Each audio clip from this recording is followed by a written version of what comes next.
Mahkamah Konstitusi memutuskan kepala daerah tetap dipilih secara langsung oleh rakyat. Sementara itu Komisi 2 DPR RI memusatkan perhatian pada pembahasan RUU Pemilu yang masuk dalam prolegnas tahun 2026. Wakil Ketua Komisi 2 DPR RI Bahtera Banong menegaskan DPR menghormati putusan Mahkamah Konstitusi yang memastikan kepala daerah tetap dipilih langsung oleh rakyat.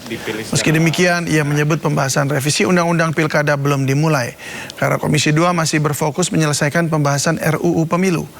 Menurutnya penyusunan RUU Pemilu saat ini masih berada pada tahap penyerapan aspirasi.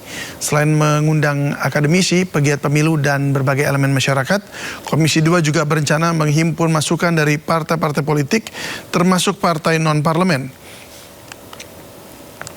Setelah pembahasan RUU Pemilu selesai, barulah DPR akan masuk ke tahap pembahasan revisi Undang-Undang Pilkada dengan tetap memperhatikan putusan Mahkamah Konstitusi.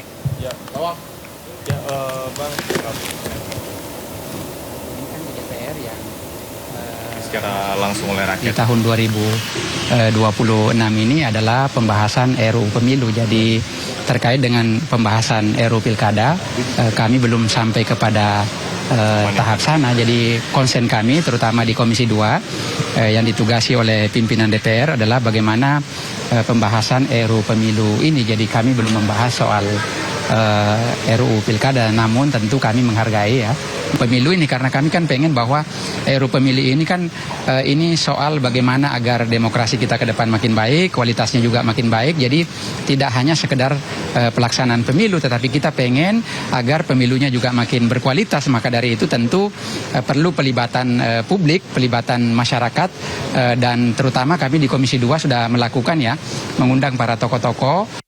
Dan kami ajak Anda melihat suasana terkini di Pekan Raya Jakarta di Arena J-Expo Kemayoran Jakarta Pusat. Kita sudah terhubung dengan rekan Berliana Mileni. Selamat sore Berli, apa saja yang menarik di PRJ untuk hari ini? Selamat sore David dan juga pemirsa.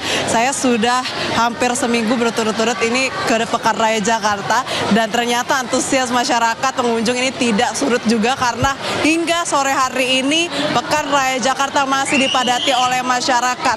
Mereka datang membawa anak-anak, kemudian juga bersama keluarga dan mencoba berbagai hal, berbagai banyak kegiatan yang ditawarkan di Pekan Raya Jakarta ini. Seperti tadi yang David juga katakan, ada snack ataupun makanan-makanan yang unik dan juga viral, kemudian juga bisa mendatangi booth-booth atau tenan-tenan lain yang menawarkan promo menarik. Kemudian juga untuk di Pekan Raya Jakarta ini memang walaupun weekday begitu ya David, tapi masyarakat ini tetap datang ke Pekan Raya Jakarta ini, kemudian juga membeli berbagai perlengkapan rumah ataupun hal-hal yang bisa mereka butuhkan begitu ya, karena memang Pekan Raya Jakarta ini menjadi festival yang sangat besar dan juga terlengkap untuk di Jakarta ini.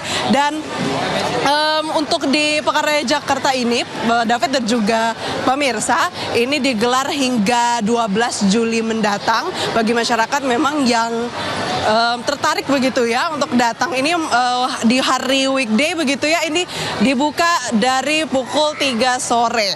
Dan kalau untuk di weekend nanti akan dibuka pada pukul 10 pagi hingga 10 malam. Kemudian untuk masyarakat juga ya yang senang dan juga tertarik untuk dalam dunia otomotif begitu David dan juga pemirsa, ini juga ada booth khusus untuk membahas tentang otomotif. Ini ada Sindonius Autotech yang berada di Hall D2 nomor 57. Jadi bagi masyarakat yang setelah bisa keliling-keliling mencoba berbagai kuliner ataupun barang-barang menarik, ini bisa setelah itu datang ke booth otomotif di Sindonius Autotech di Hall D2 nomor 57. Jadi banyak sekali pilihan dan juga booth-booth tenan yang menarik yang bisa Anda kunjungi di Pekan Raya Jakarta hari ini. Sementara kembali ke Anda David. Ya Berli, saya mau titip itu aja, tas yang ada ciki-cikinya. Sorry, maksudnya snack-snack itu tadi. Oke, kalau Anda ketemu barangnya ya. Terima kasih Berliana yang melaporkan langsung dari PRJ Kemayoran Jakarta Pusat. Selamat bertugas kembali. Oke. Kita beralih ke informasi lain. Kepala Staf Kantor Kepresidenan KSP Jenderal TNI Purnawirawan Dudung Abdurrahman menyebut kegiatan fisik latihan dasar militer bagi calon manajer Koperasi Merah Putih akan ditiadakan menyusul meninggalnya sejumlah peserta. Hal ini disampaikan Dudung saat melayat ke rumah duka Muhammad Rifki Gunawan di Sumedang, Jawa Barat. Rifki merupakan salah satu calon manajer Koperasi Desa Merah Putih yang meninggal saat mengikuti latihan dasar militer dalam program Sarjana Penggerak Pembangunan Indonesia atau SPPI. Selain menyampaikan bela sungkawa, Dudung juga menyebut pemerintah telah melakukan evaluasi atas kejadian ini.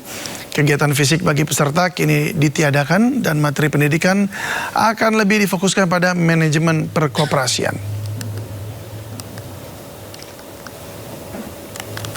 Mulai dievaluasi sudah berlangsung, sehingga kegiatan-kegiatan fisik ini sudah ditiadakan, ya dikurangi semaksimal mungkin dan dititik beratkan kepada bagaimana manajemen perkoperasian, karena kan ini calon-calon manajer nantinya, itu yang dititik beratkan, dan waktunya saya mendapat informasi diperpendek, sehingga dipotong waktunya yang tadinya 2 bulan menjadi sebulan setengah. Dunia konservasi satwa berduka. Gajah jinak dewasa bernama Indro ditemukan mati di Taman Nasional Tesonilo, Pelalawan Riau. Selama 2 dekade, gajah berusia 40 tahun itu berjasa menghalau gajah liar masuk ke permukiman warga. Pengabdian 2 dekade gajah dewasa jinak bernama Indro berakhir sudah. Gajah berusia 40 tahun ini ditemukan mati di Camp Elephant Flying Squad Taman Nasional Tesonilo, Pelalawan Riau pada Senin lalu. Sebelumnya, gajah jantan ini sempat dirawat intensif oleh tim medis. Namun komplikasi kesehatan dan penurunan nafsu makan setelah fase puncak hormonal membuatnya tidak bisa bertahan. Upaya selanjutnya adalah melakukan nekropsi tentunya untuk mengetahui penyebab pasti kematian, ya, dengan mengambil beberapa sampel organ penting, ya, untuk kita kirim di laboratorium. Gajah jantan Indro dijuluki kapten di Taman Nasional Tesonilo. Gajah petarung ini diandalkan untuk mencegah konflik, menghalau gajah liar masuk ke permukiman warga. Tidak hanya kehilangan besar bagi dunia konservasi, kematian gajah Indro juga meninggalkan duka mendalam bagi mahot yang merawatnya selama 25 tahun. Dari Pelalawan Riau, Diki Kurniawan, iNews melaporkan. Meninggalnya gajah bernama Indro berusia 42 tahun membuat Balai Taman Nasional Waikambas Lampung berduka.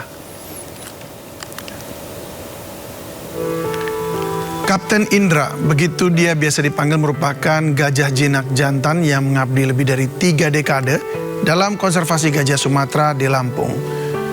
Gajah Indra atau Indro ini bergabung dengan Pusat Latihan Gajah Waikambas sejak tahun 1995. Indro terlibat dalam berbagai operasi di lapangan, mulai dari evakuasi gajah liar, patroli perlindungan kawasan, hingga mitigasi konflik antara manusia dan satwa liar. Kondisi kesehatannya menurun usai mengalami cedera pada 2017. Sejak cedera tersebut, Indro dipensiunkan dari tugas lapangan.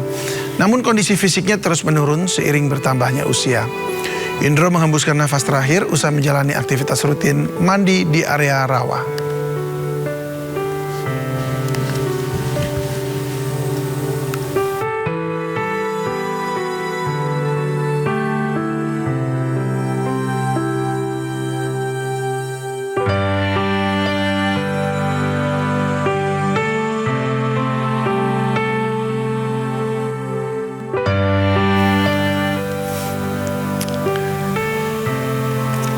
Ya pemirsa, ini gajah lain yang juga kemudian ditemukan meninggal dunia di Waikambas, Lampung.